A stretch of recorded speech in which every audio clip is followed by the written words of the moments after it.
everyone, you're watching Amitha Verma. Today I wanted to share with you my thoughts on how I select furniture and antiques. I recently had a fellow antiques dealer bring in a piece, and she prefaced it by telling me it was a beautiful 18th century antique cabinet that had just come in from France, and she was so excited she had gotten this piece as a part of her collection. Well, as soon as I saw the piece, I knew right away it was not an antique.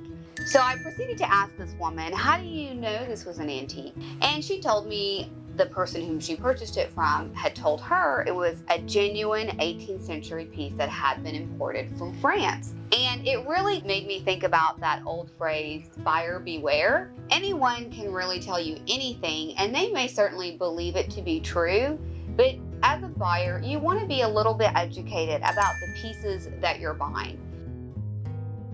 The first thing I look for when I'm really looking for beautiful quality, antique quality, handmade sorts of pieces is solid wood. Historically, beautiful furniture was really constructed with all solid wood parts.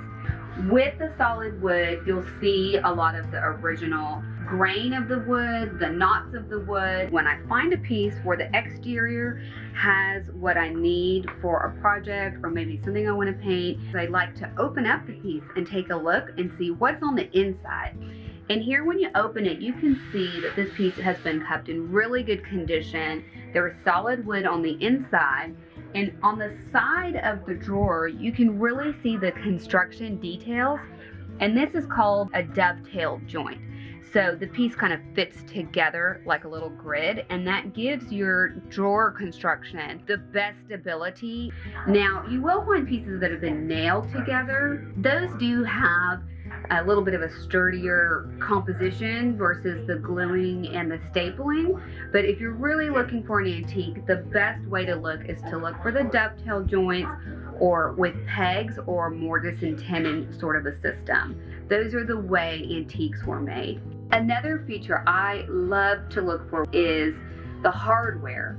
I love finding pieces with the original hardware. Usually in an older piece or an antique piece, all of the hardware was hand forged, handmade, and often the hardware can be worth more than the piece itself. And here you can see these beautiful key cushions. The hardware is magnificent, and within this hardware, this cabinet maker, this furniture maker is telling the story that went along with the history of this piece. If I look at the carvings on the piece and I can tell they're not historically accurate, then I know it's not an antique. This is in the style of Louis XV, and during that time frame, there was a lot of fun and frolic and enjoying nature, and that is sort of what the reign of that king and that kingdom represented, and it trickled back down into the style of furniture and the carvings that you saw in furniture. So oftentimes the furniture had beautiful cabriolet legs, which were reminiscent of the hind legs of an animal, or you'd see these gorgeous shell motif or tulip motif, and this entire piece tells that same story. Now I wanted to talk about veneers. Veneers kind of have a bad rap, and they have good and bad qualities. So what a veneer is a very thin piece of wood. It's like a sheet of paper. The reason why they have a bad rap is when you're looking at dining tables or hardwood floors, if you use that really thin piece of paper sort of a application, it doesn't give you a lot of room for error. So for instance, let's say you've got some hardwood floors that have a veneer top, and you decide it's been about 5 or 7 years and it's kind of showing a lot of wear and tear. Sometimes you're not able to sand it down and refinish it and give your floor a whole new life like you would have been able to with a solid wood installation. And the same applies to dining table tops and side tables. Once the veneer gets scratched, you basically have to re-veneer the piece of furniture that you're working with.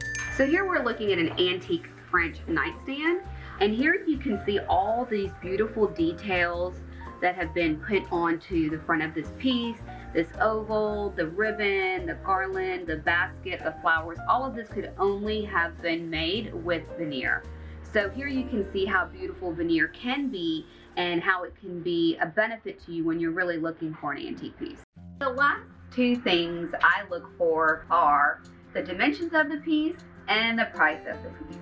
When I'm thinking about the dimensions, I have to think about how I can place them into today's interiors. Now, if you're working with a smaller space, really that might be better off because some of the antiques that we get to choose from were built for a more smaller scale of person and residence.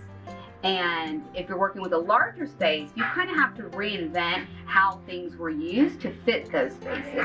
And of course, I always consider the price. Everyone's got that dreaded B word, the budget, but my budget is kind of one of my last things that I might consider. I might flip the tag to make sure it's in my budget, but really I want to look at all those other criteria before I even decide, hey, this is a great deal, let me get it. Because again, as I mentioned earlier, you always want to have that phrase in your head, buyer beware. You want to make sure that you're investing and spending your hard-earned dollars on a great piece. Well, I hope you've enjoyed my guide on how to look for an antique. I think it's really important to be educated on what to look for and what not to look for. And if you really love this video, I'd love for you to share it with a friend.